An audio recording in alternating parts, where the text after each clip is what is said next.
Shalom, shalom, chrétiens du monde entier, chers frères et sœurs, soyez bénis au nom puissant de Jésus-Christ de Nazareth.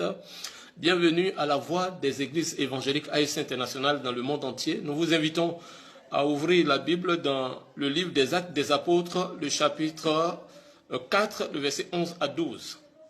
Acte 4, verset 11 à 12, si c'est trouvé, nous lisons.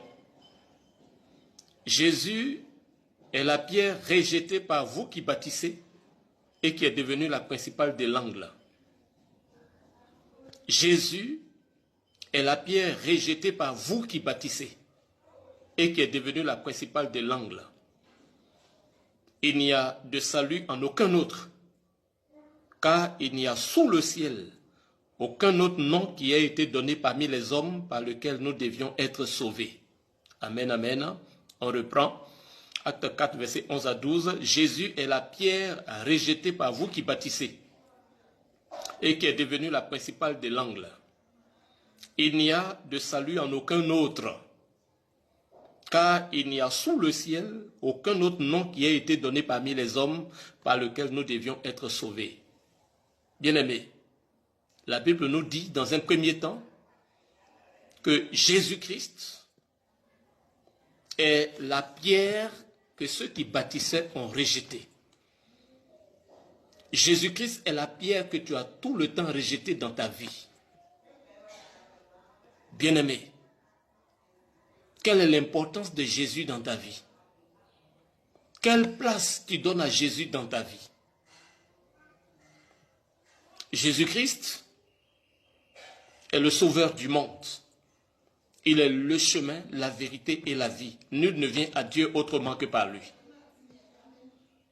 Tu acceptes Jésus-Christ, tu es sauvé. Si tu n'acceptes pas, tu es perdu. Tu es condamné et tu es juste un bon candidat pour aller en enfer. Les Saintes Écritures sont claires, bien-aimés. Et le verset 11 de Acte 4 est clair. Il dit, Jésus est la pierre rejetée par vous qui bâtissez. Qu'est-ce que vous bâtissez? Vous bâtissez vos vies. Vous bâtissez plusieurs domaines de votre vie. Mais en bâtissant, vous avez ignoré l'essentiel.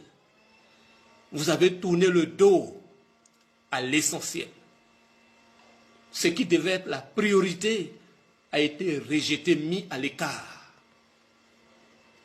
Quelle est la place, quel est le regard, quelle est l'importance que tu accordes à Jésus dans ta vie? Il est la pierre angulaire. La pierre angulaire, la pierre principale, rejetée par vous qui bâtissez. Tu as Jésus, tu es sauvé. Tu n'as pas Jésus, tu es perdu. La Bible nous dit dans Jean 3, verset 36, celui qui croit au Fils, c'est-à-dire en Jésus-Christ, a la vie éternelle.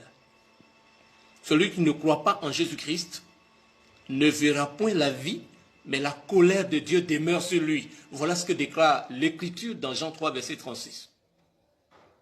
Bien-aimé, celui qui croit en Jésus-Christ a la vie éternelle. Celui qui ne croit pas ne verra point la vie, mais la colère de Dieu demeure sur lui. Je préfère avoir affaire à des hommes que d'avoir affaire à Dieu, bien-aimé.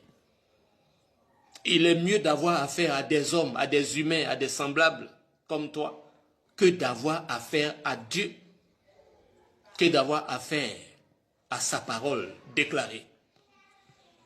Bien-aimé, la Bible déclare que si tu as Jésus, tu as la clé du ciel. Si tu as Jésus, tu es sauvé.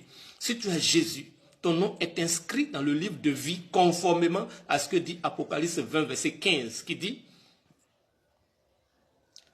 que quiconque ne fut pas trouvé écrit dans le livre de vie fut jeté dans les temps de feu. Si tu n'as pas ton nom inscrit dans le registre du ciel, dans le livre de la vie, tu es juste un bon candidat pour aller en enfer. Bien-aimé, Jésus est donc la pierre rejetée par vous qui bâtissez vos vies. Il est la pierre que vous avez ignorée, que vous avez méprisée, que vous avez rejetée, par vous qui bâtissez. Mais laissez-moi vous dire que cette pierre que vous avez calomniée, que vous avez rejetée, est elle qui va vous faire trébucher, c'est elle qui va vous condamner. Elle est la pierre rejetée par vous qui bâtissez, mais qui est devenue la principale de l'angle. Croire en Jésus, c'est être sauvé. Tourner le dos à Jésus, c'est être perdu. C'est une question de vie ou de mort. Toi qui as toujours pensé que l'histoire de Jésus, là, c'est de l'amusement, c'est du jeu, c'est de la plaisanterie, c'est une question de vie ou de mort. Ça veut dire que tu l'acceptes, tu es sauvé. Conformément à Jean 3, verset 16. Tu ne l'acceptes pas, tu périras, tu es condamné. Voilà ce que Jean 3, verset 16 nous dit. Car Dieu a tant aimé le monde qu'il a donné son Fils unique, c'est-à-dire Jésus-Christ, afin que quiconque croit en lui ne périsse point, mais qu'il ait la vie éternelle.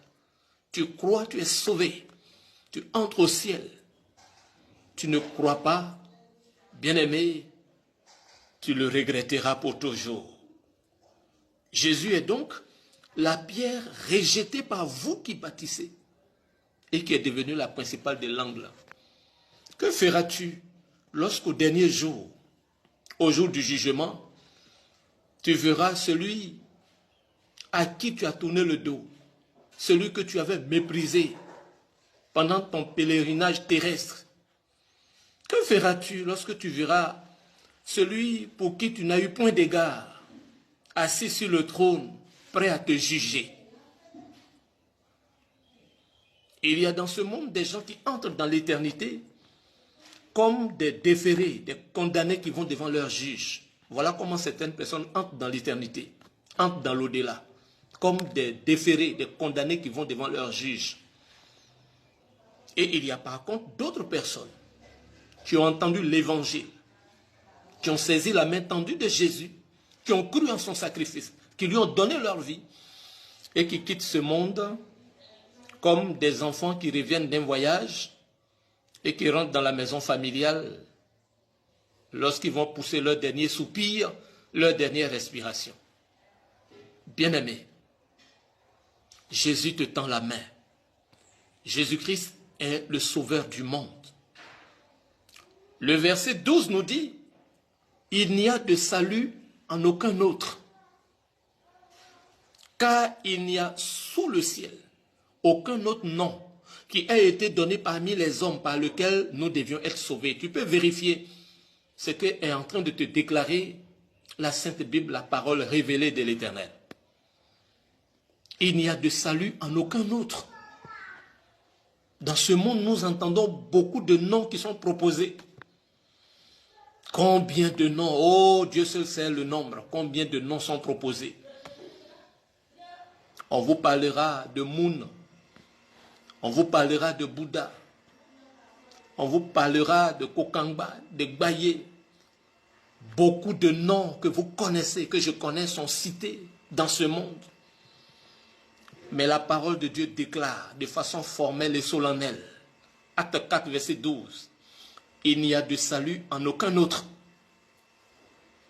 Il n'y a de salut en aucun autre, car il n'y a sous le ciel, sur cette terre, sous le ciel, aucun autre nom qui ait été donné parmi les hommes par lequel nous devons être sauvés. Aucun autre nom que celui de Jésus-Christ. Je ne sais pas la croyance de ton cœur. Je ne sais pas en quoi tu crois. Je ne connais pas la croyance de ta famille. Je ne sais pas en qui et en quoi ta famille croit. En qui et en quoi toi tu crois. En qui et à quoi tes amis, ton entourage croient.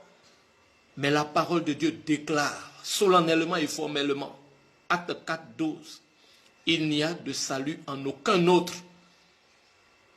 En dehors de Jésus, il n'y a de salut en aucune autre personne. Il y a sous le ciel, sur cette terre et dans ce monde, cet unique, ce seul nom qui a été donné aux humains, qui a été donné aux hommes, par lequel toi